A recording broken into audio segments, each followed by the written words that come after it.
So the meeting between the defense ministers of India and Russia is beginning after, of course, the opening comments and after the formal introductions, of course, of the two delegations. So the India-Russia military and security dialogue has begun. A comprehensive review and overview of defense and security ties expected at this meeting. Remember, of course, it is significant that this meeting precedes the high-level meeting between the heads of state of India and Russia. And of course, since defense and energy form the key focus areas of the partnership between India and Russia, it is very important and key that defense ties are, of course, dealt with separately as well at this level, ahead of being strengthened at the highest level in the next 24 to 28 hours.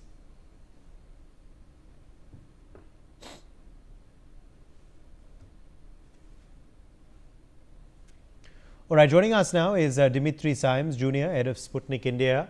Dmitri, thanks for being with us. We are, of course, seeing the high-level defense and security meeting and dialogue begin now between the defense ministers of Russia and India. This precedes, of course, Vladimir Putin's imminent arrival in New Delhi. How key are defense ties for the two nations, and what do you expect will be on the table in this defense dialogue, in this security dialogue that is preceding the talks at the highest level? Well, defense has been a pillar of India-Russia cooperation since India gained its independence. I think that it's anyone can look at iconic Indian fighter jets, Su-30, MiGs. They have a Russian/Soviet origin. Same goes with tanks. Same goes with assault rifles. Defense has always brought our two countries together. What is changing is the nature of this defense cooperation. In the past, it used to be a purely buyer-seller relationship, with Russia being the supplier and India being the customer. But now we're seeing that the two countries are broadening their horizons as a result of India's economic rise, technological rise, and we're seeing that both countries are branching out into the areas of joint research and development and joint production. The best example, of course, is the BrahMos supersonic missile, which is based on the Russian Onyx supersonic anti-ship missile. But together, Russia and India were able to come together, make an already good product even better. And now they have a viable product that is generating interest in the Philippines and Vietnam and Indonesia, all across Southeast Asia. In regards to the specific items that are going to be on this agenda, we saw a Kremlin spokesperson give a press briefing to Indian journalists hosted by yours truly, Sputnik India. And he said that the S-400 would be very high on the agenda, and the Su-57 would also be on the agenda. But he did admittedly make a more cautious remark about the Su-57, since, as he alluded to, there may be third-party countries that might want to sabotage the deal. So the Russian side is going to be keeping its cards very close to its chest on the Su-57, and I suspect that the Indian side will as well. So are you expecting the inking of the deal on Su-57 and S-500, or do you believe it could perhaps be discussed but not inked during this visit, Dmitri? What's your sense? My sense is that we're going to have, significant strides in the negotiation process, but I'm not sure if we're ready, if we're going to see a deal inked right yet. Because again, this is negotiations for weapon systems take years. It's always a complicated process, especially when you're talking about the process of localizing production, localizing technology transfer. What Russia and India really are looking to do is genuinely an unprecedented level of military trust between two countries and an unprecedented level of developing cutting-edge technology together. So I think that it will take some time for the Su-57 deal to fully blossom just because there are so many moving pieces. But I Yes. think that you're definitely going to see some movement on this front during this visit. Okay, Dmitry, now let's just, you've touched upon defense and security cooperation. Let's talk about the other aspects of our partnership that also will be on the table. Which are the other, the sectors and areas which will be discussed and strengthened during this dialogue? Well, Sputnik India interviewed Russian First Deputy Prime Minister Denis Monterov just ahead of his trip to India. He's currently in Delhi right now, meeting with colleagues.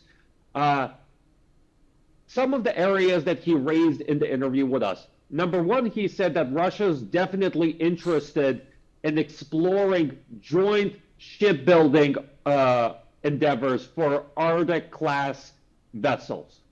And that in fact there is already a working group represented on the Russian side by Russian nuclear agency Rosatom, and on the Indian side the shipping ministry. So that's something in the works. The other thing is obviously civilian aviation, because Russia and India have experience of joint production in the military realm, as evidenced by the Su-30. Now they are hoping to maybe take that experience and use it in the civilian aviation realm. Of course, another important issue is logistics, because if we want to increase trade, we need to make it as straightforward and convenient, cheap for businesses in both countries to send their goods from one country to another. So that's definitely on the agenda. And finally, I would point to banking and finance, because when you look at the Russian delegation, you have Russian Central Bank Chief Elvira Nabiullina, you have the heads of Russia's largest banks. The financial aspect is especially important because if we want to increase bilateral trade, then we need to streamline some of the long-standing existing issues on the logistical side, but also on the financial side that emerged following the imposition of Western sanctions against Russia. Now, also, the fact that this meeting is coming, soon after the leaders met at SEO summit, it's also coming at a time when we're seeing Russia-China relations, strengthen as well.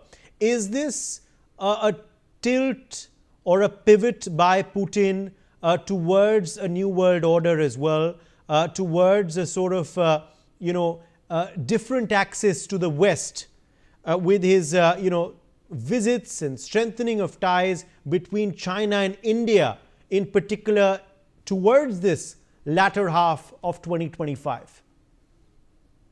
Well, Russian President Vladimir Putin first announced for the need to a pivot to Asia back in 2012, so 10 years before the start of the Ukraine conflict.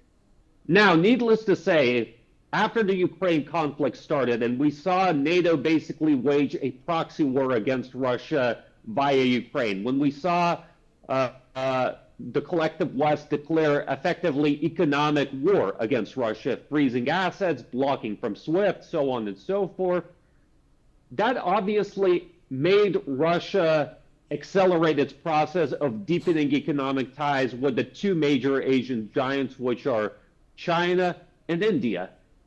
And, I think that this would have happened regardless, simply because China and India are becoming more important to the global economy while Europe is becoming less important. But you have this sort of perfect storm where economic reality and geopolitical reality converge. And that's why we're seeing such major acceleration over the past few years, because we have this sort of perfect multipolar storm that's coming together. And in the case of Russia and India, it's serving as a positive impetus to build on the good historical foundation that the two countries have and try to take it to the next level. Yes. And also, as far as the two leaders are concerned, how important has Modi and Putin's, individual camaraderie been with each other in building ties as well? How important has the two leaders' personal relationship been as well in the strengthening and closening of ties? Well, I had an opportunity to speak a few months back to India's ambassador to Russia. And I asked him about the fact that when you look on camera, Modi and Putin have such good chemistry. And what he told me in response is that off camera, behind closed doors, the personal chemistry is even better. And I think that, that definitely has been an important factor. But the reason I think it's been an important factor is because Vladimir Putin is a genuine Russian patriot, while Prime Minister Modi is a genuine Indian patriot. And so when they get together, despite the fact that both leaders are trying to represent the best interests of their country, it's easier for them to understand each other because they're using a similar common language. This is quite different than when, for example, the Russian president interacts with American leaders, with European leaders, because those use, they sort of they try to dilute their genuine motives. They try to smoke screen geopolitical demands behind, false moralistic language about human rights, democracy, so on and so forth. When Prime Minister Modi comes to Russia, when he talks with Putin, he's not in the moral lecture business. He's in the winning for India business. And that's something that Russia can respect. And Modi's prestige in Russia has risen, especially over the past few months, because everyone was eagerly watching how India would respond to the US tariffs. And Modi showed that India is not to be pushed around by anyone, that the US global empire has lost its teeth, and that India not only has the capability, but has the courage and the willpower to claim its place in the sun as a great power. All right, Dmitri Simes Jr., thank you very much for joining us with your perspective on this big story.